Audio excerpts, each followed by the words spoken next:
E a gente usa então como texto, palavra de Deus, o Salmo de número 51, que diz assim: tem misericórdia de mim, ó Deus, por teu amor, por tua grande compaixão. Apaga as minhas transgressões. Lava-me de toda a minha culpa e purifica do meu pecado. Pois eu mesmo reconheço as minhas transgressões, e o meu pecado sempre me persegue. Contra ti, só contra ti, pequei e fiz o que tu reprovas, de modo que justa é a tua sentença e tens razão em condenar. Sei que sou pecador desde que nasci, sim, desde que me concebeu minha mãe. Sei que desejas a verdade no íntimo e no coração me ensinas a sabedoria. Purifica-me com hisopo e ficarei puro.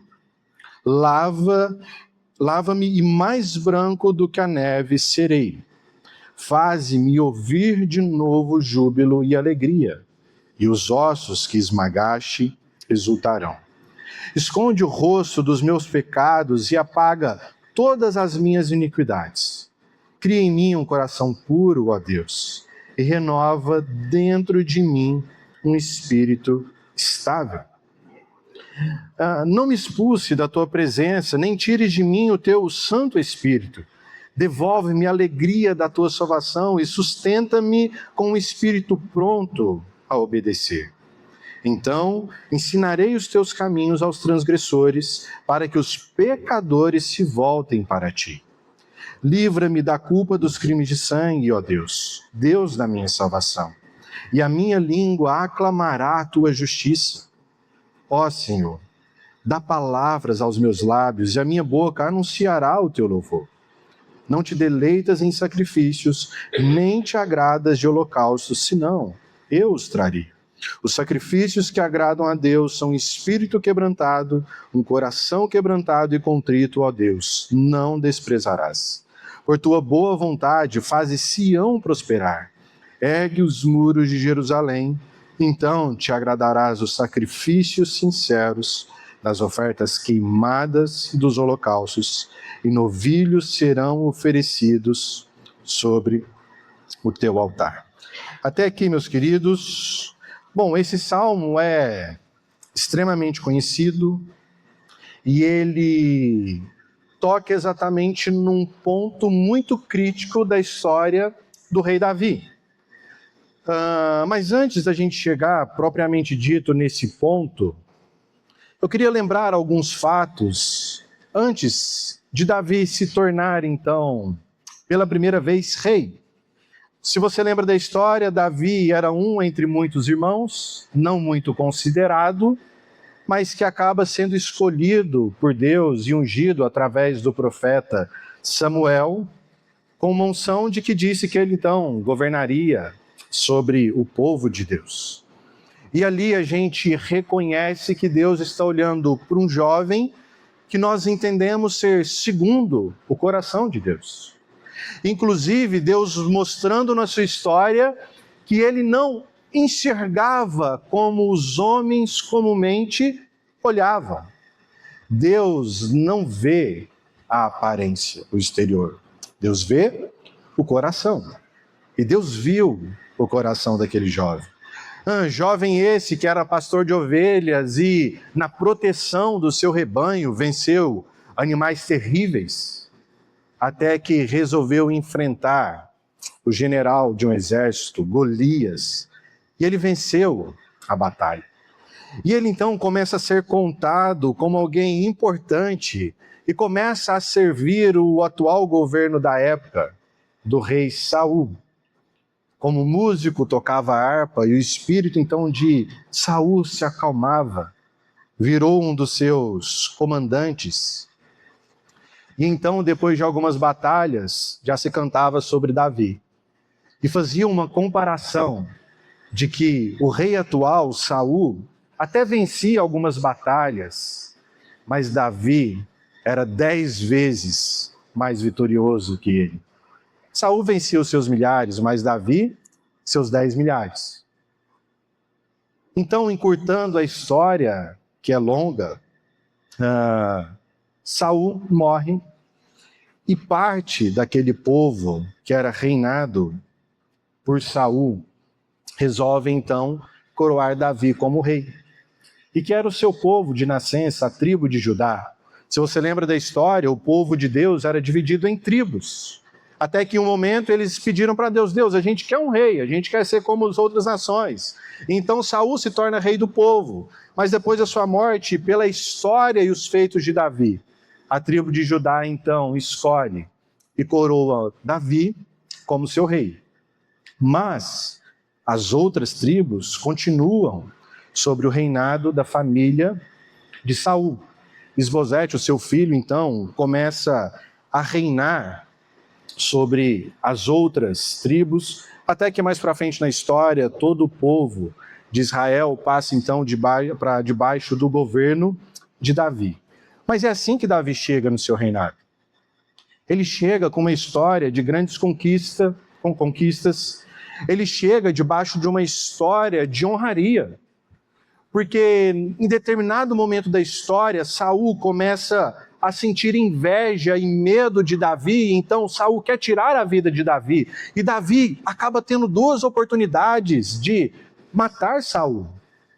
Mas por entender o seu lugar na hierarquia, e entender que ele não deveria se colocar contra aquele que o Senhor tinha colocado como rei, Davi então honra e não tira a vida de Saul.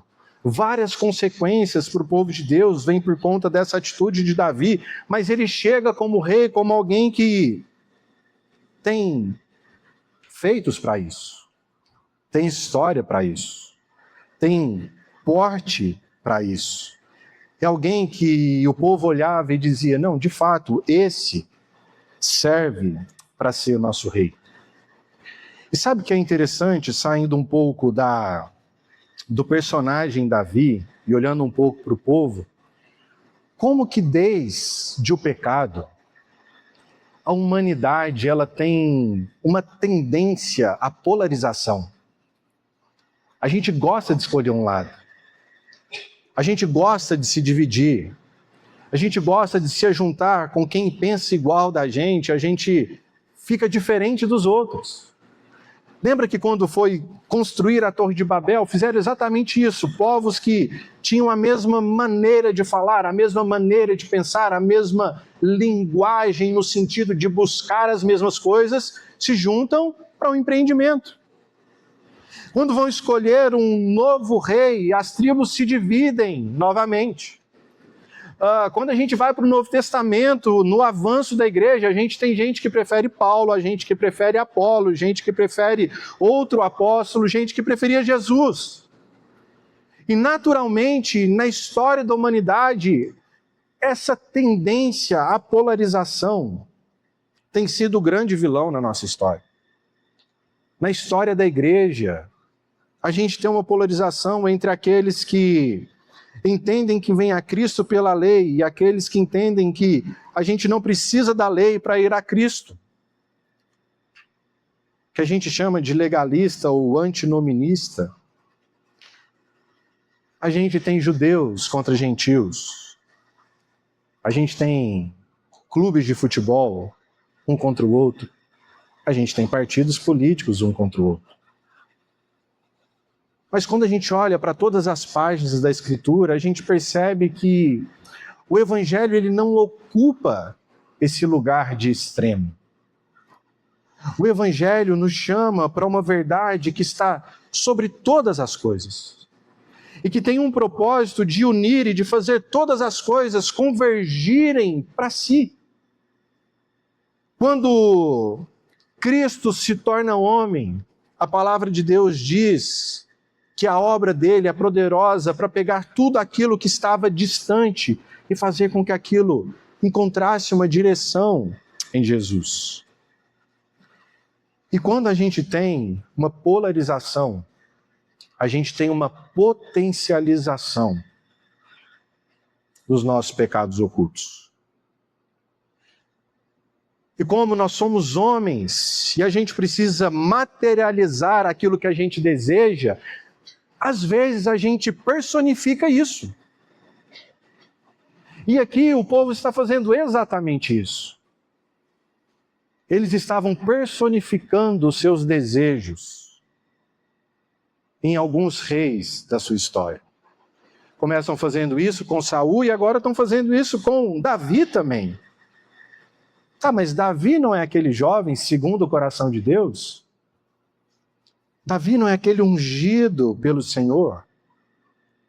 É exatamente esse salmo que nos mostra que quando a gente perde o foco da natureza do Evangelho na nossa vida, e quando a gente começa a assumir atitudes extremas, a gente está constantemente flertando com o pecado. E nem sempre o pecado é aquilo que está na camada ou naquilo que a gente consegue enxergar. O pecado, na sua maioria das vezes, é muito mais profundo. Mas a palavra de Deus diz que o homem de inteligência, o homem sábio, ele consegue cavar fundo e de fato descobrir quais são os seus ídolos, o que te afasta de Deus. E o Salmo 51 é exatamente isso. É o rei Davi reconhecendo qual de fato foi o seu pecado. O que afastou ele de Deus? O que fez ele transgredir a lei de Deus?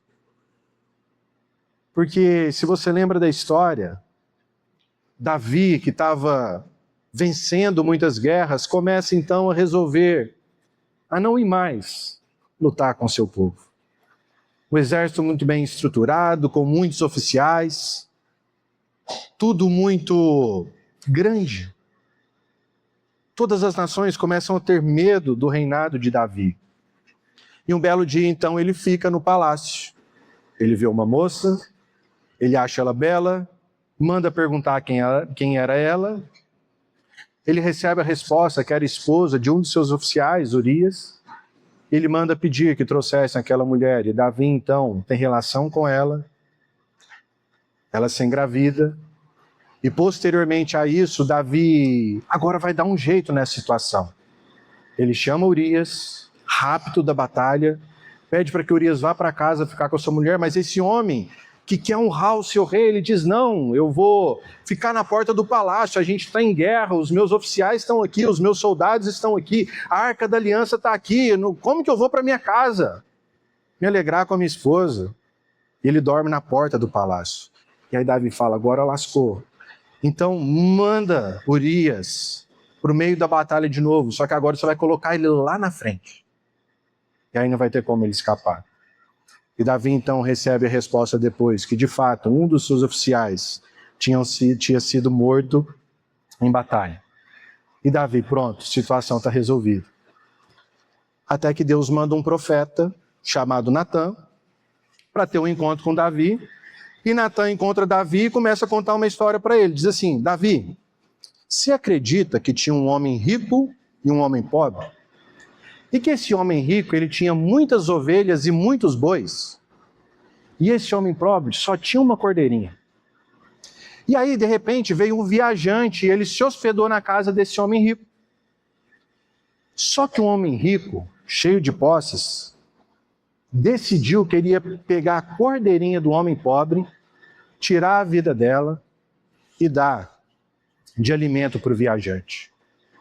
Você acredita nisso, Davi? Davi, não é possível que esse cara fez isso. Esse cara merece 4 vezes coisas piores do que ele fez. E Natã diz, mas Davi, esse homem é exatamente você.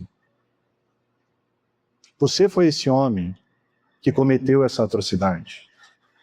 E quando o profeta Natã está expondo o pecado de Davi, Davi estava entendendo que de fato o levou a cometer o adultério com Batseba. Porque Davi começou a abusar do poder que lhe havia sido concedido.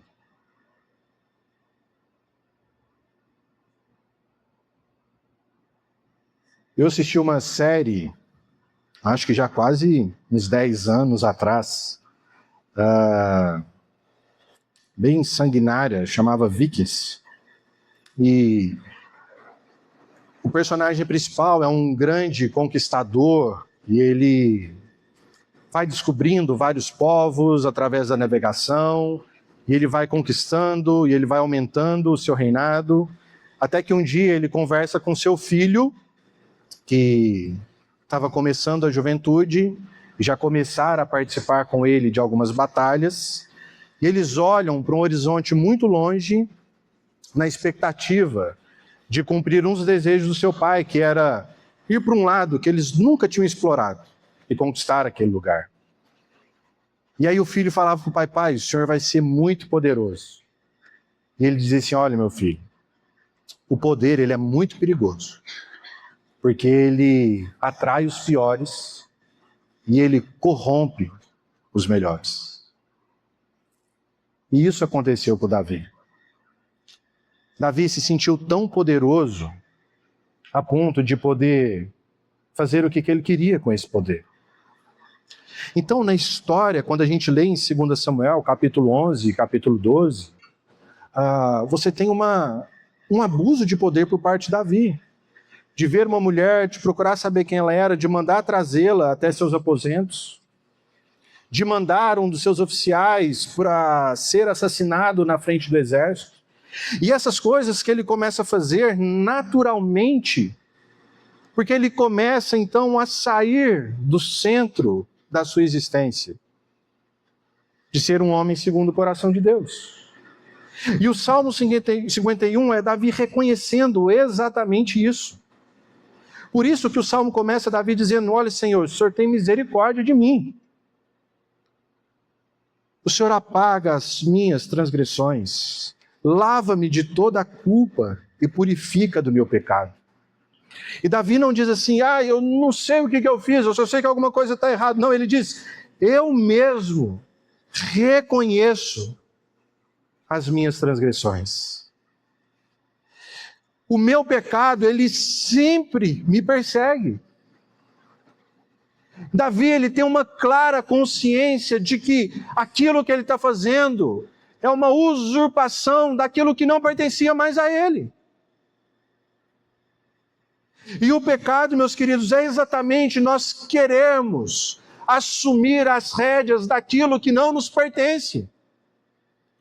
O primeiro homem e a primeira mulher, eles pecam contra Deus quando eles resolvem criar as suas próprias leis. Cederem à tentação do inimigo de Deus, quando diz: olha, se vocês comerem da árvore do conhecimento do bem e do mal, sabe o que vai acontecer? Vocês vão ser como Deus. A sensação de ser como Deus foi tentadora para Adão e Eva.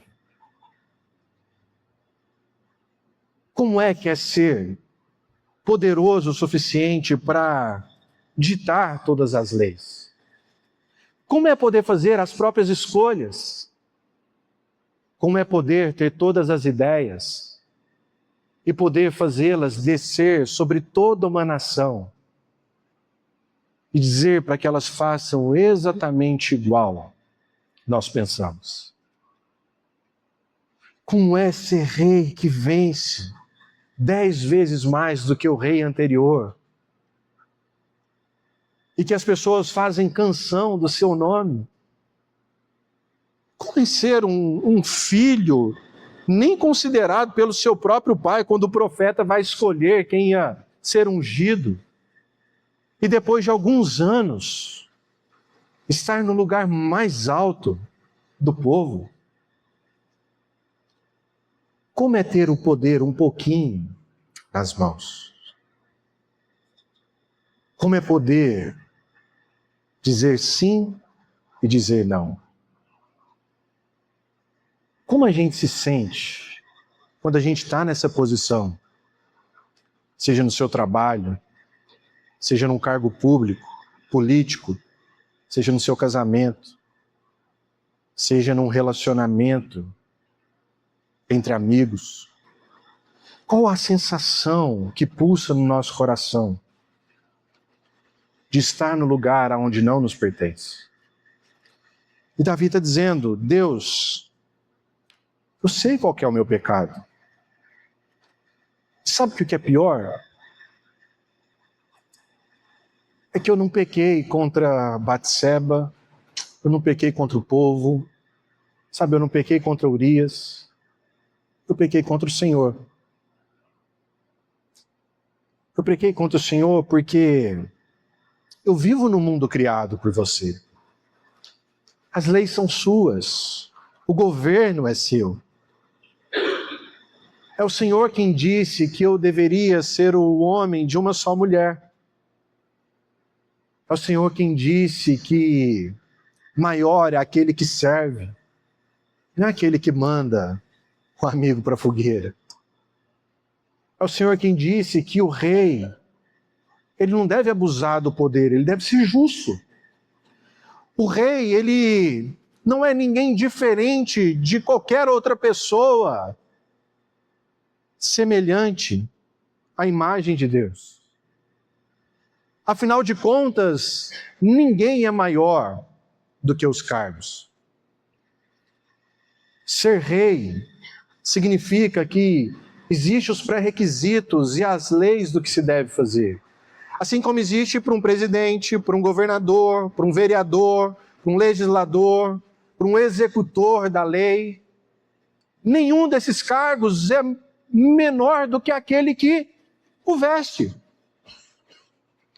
Estar nesse lugar não dá direito de querer ser maior do que ele.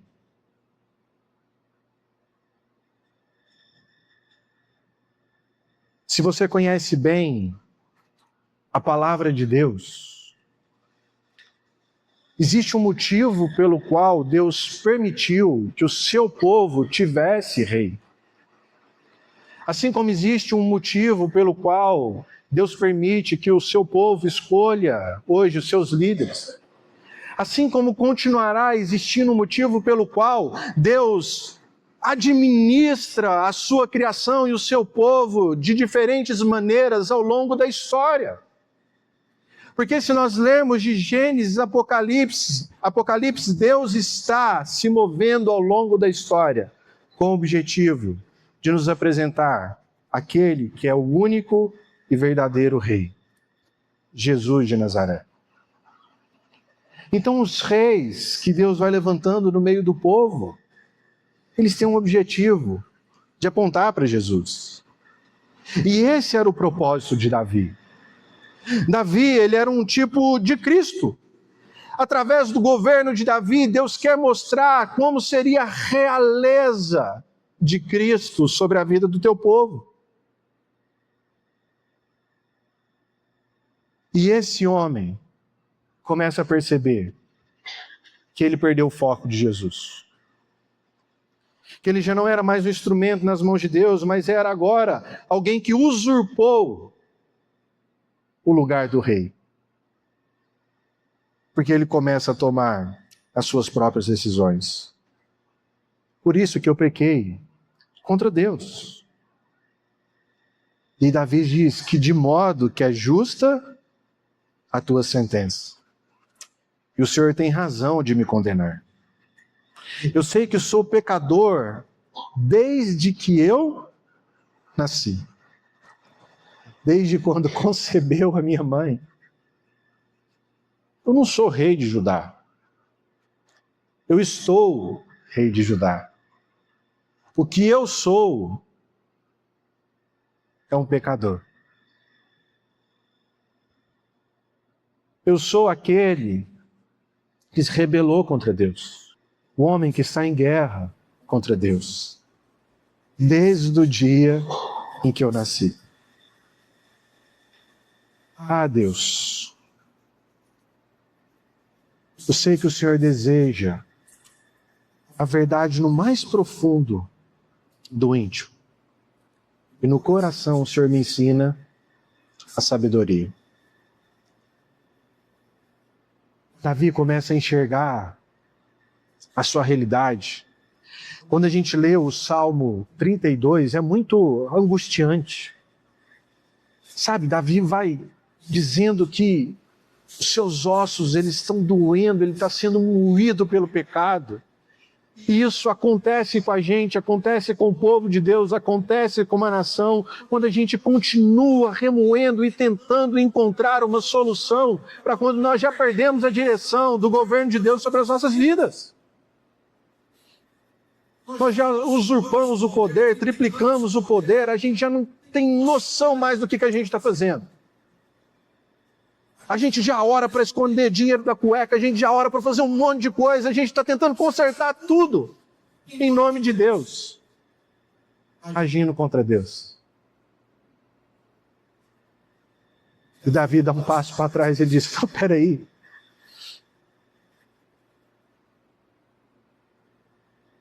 Eu nasci em pecado.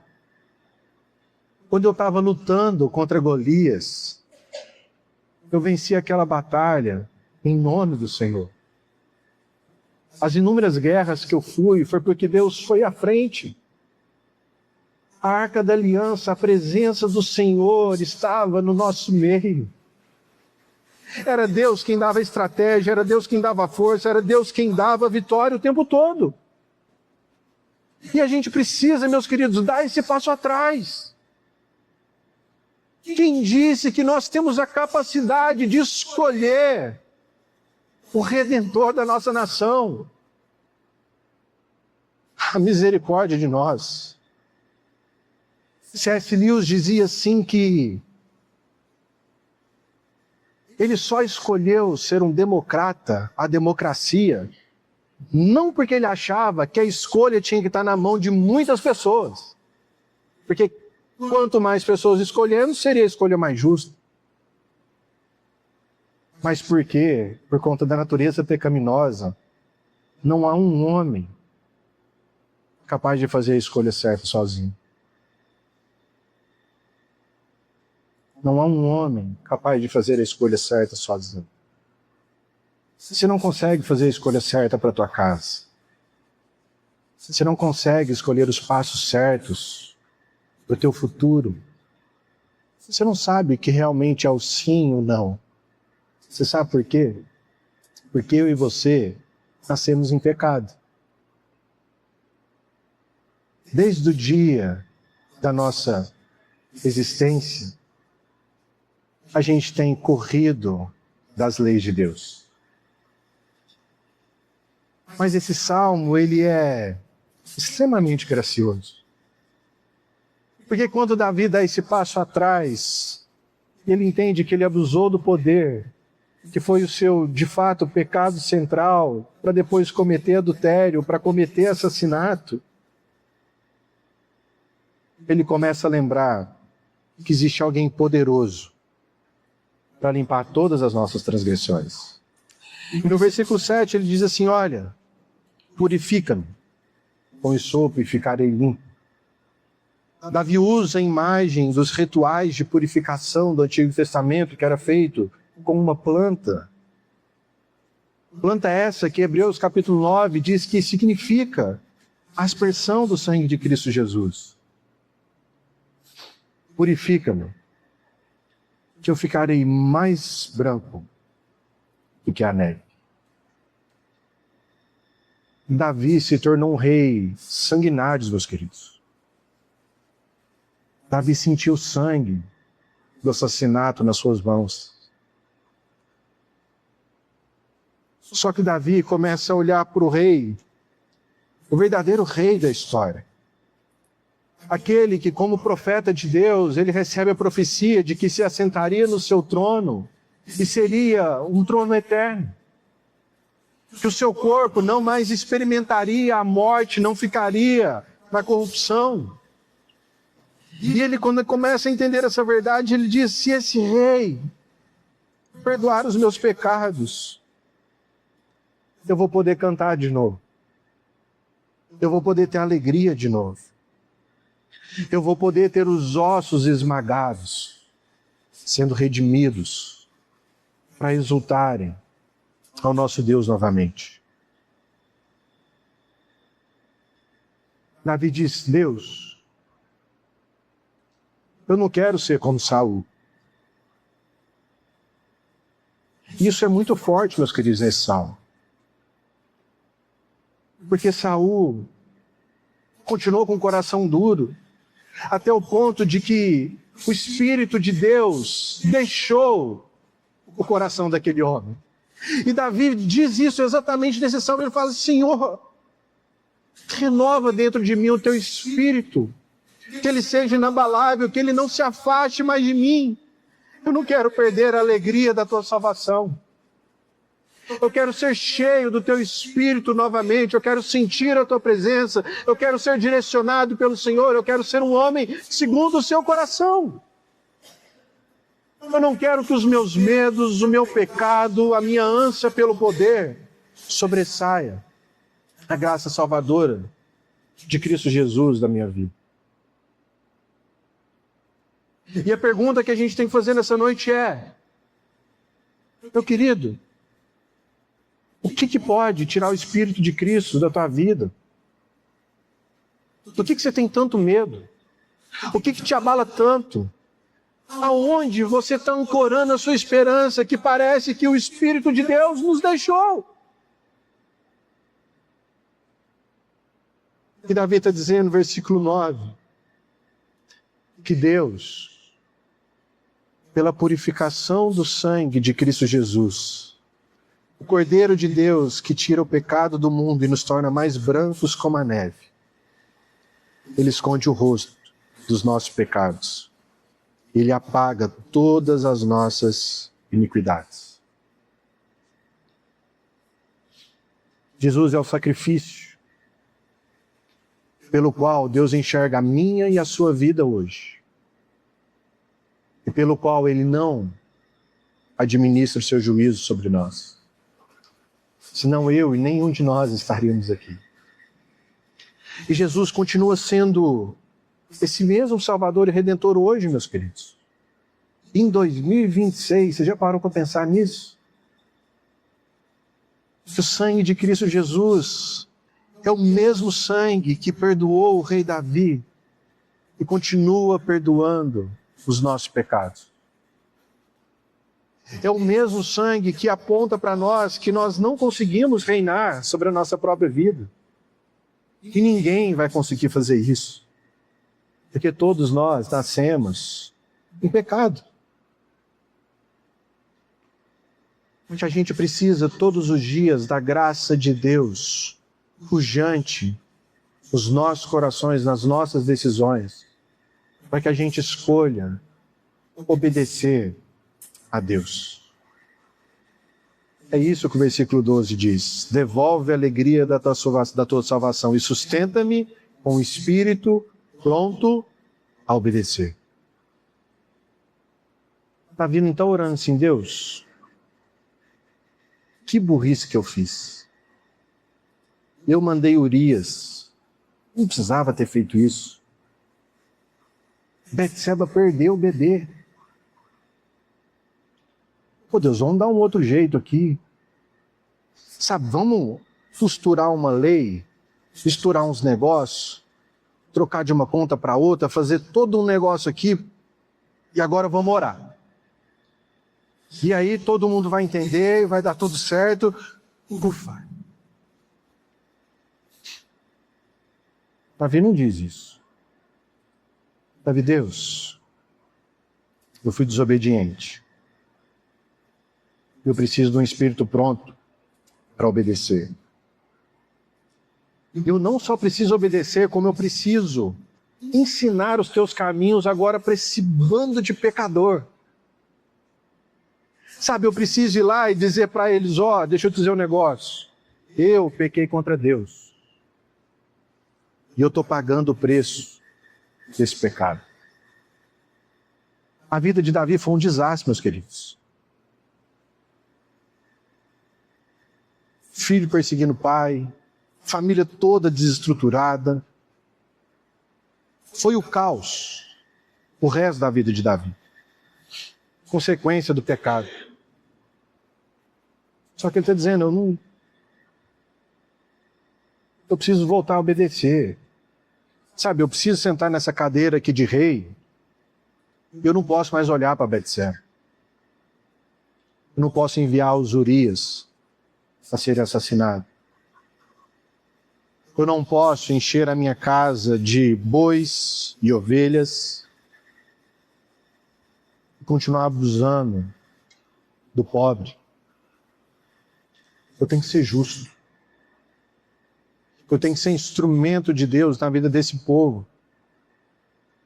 Não para que eu salve eles, mas para que o Redentor da história, o verdadeiro leão da tribo de Judá, ele possa vir desse pequeno povo, dessa tribo, para reinar no trono soberano eternamente.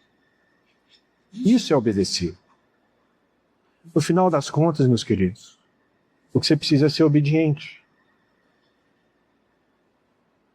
Antes de querer ensinar alguém a votar, você precisa ensinar alguém sobre Jesus.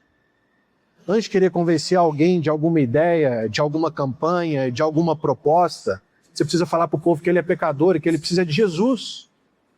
Antes de querer achar quem vai ganhar é A ou B, você precisa contar para as pessoas que existe um rei soberano que senta no trono e ele é o único justo para governar sobre a minha e a sua vida. É isso que Davi está dizendo aqui. Que nos próximos anos da história dele, ele não ia mais tramar para tentar continuar com a imagem ilibida no trono, mas que ele ia assumir o seu pecado, para que Deus fosse engrandecido através da vida dele. E é por isso que esse salmo termina dizendo assim, olha, o Senhor não se agrada de sacrifício nem holocausto. Imagem essa comum no Antigo Testamento, onde o povo, para pedir perdão, ia lá, pegava o animal perfeito, sacrificava, derramava o vinho, fazia todo o processo. Meu Deus, sabe, o Senhor usou isso didaticamente para ensinar o povo em toda a história, mas o Senhor não se agrada de sacrifício. O Senhor se agrada de um coração quebrantado, de um coração contrito. Porque se fosse só a gente fazer culto, se fosse só a gente colocar a bandeira e orar, seria fácil demais. A gente faria isso. Se fosse só a gente pegar uma multidão e fazer uma marcha para Jesus, a gente faria isso.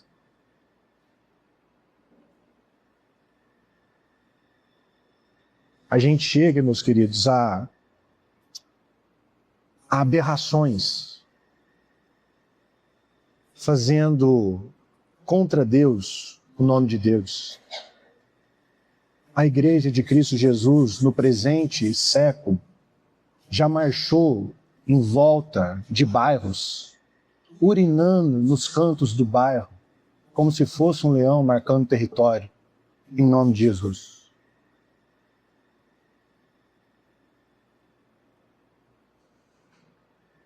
O rei, segundo o coração de Deus, ele está no quarto, moído.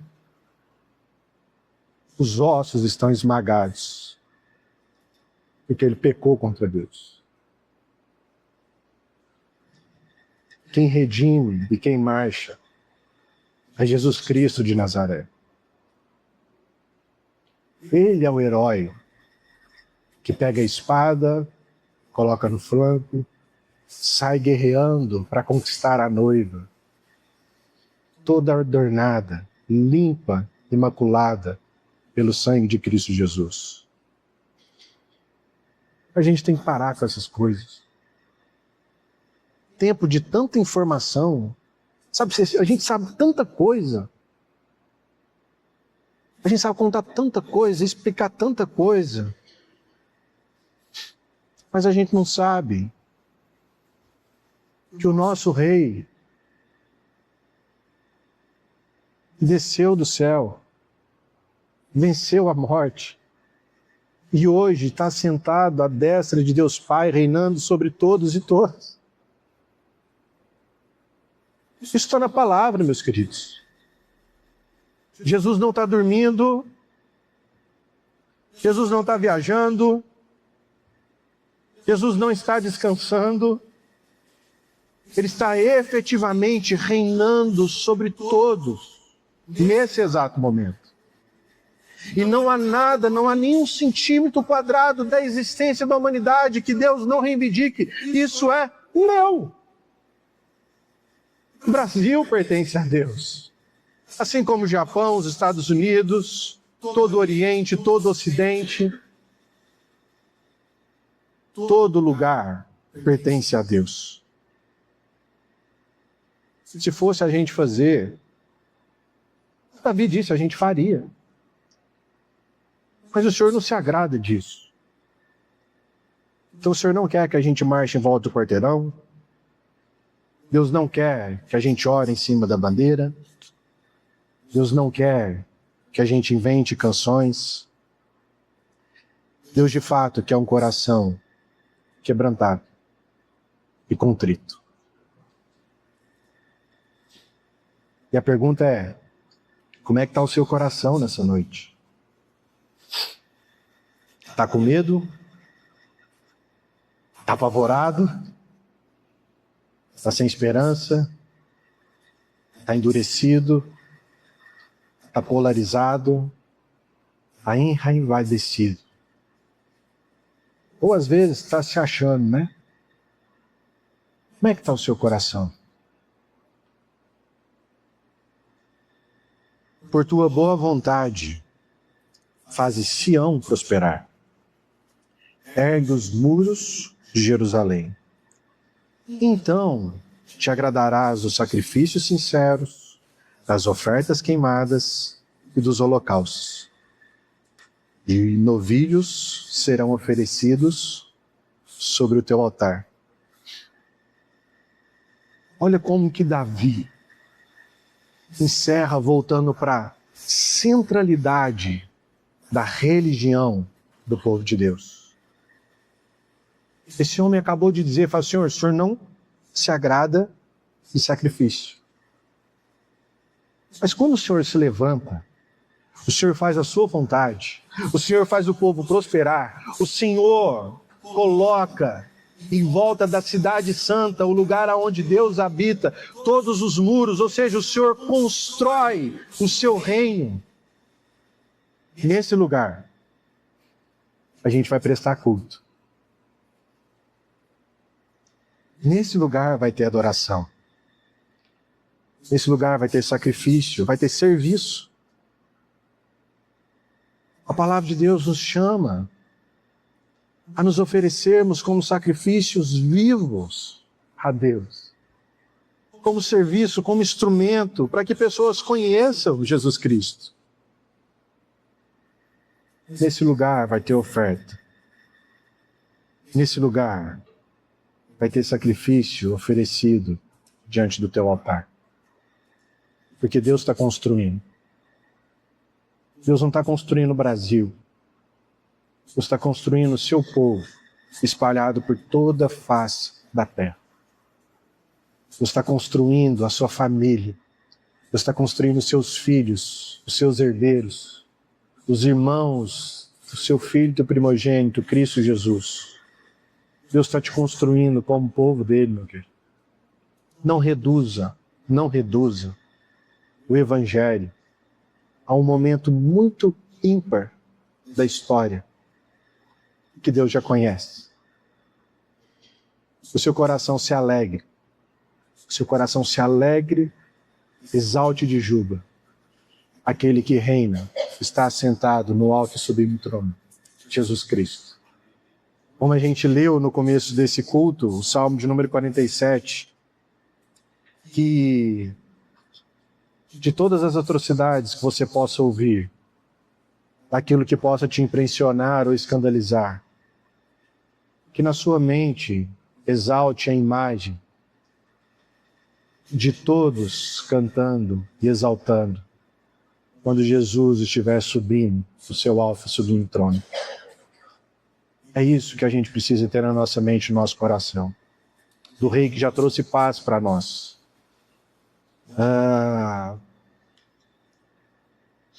A gente é um povo sofrido. O Brasil é um povo sofrido.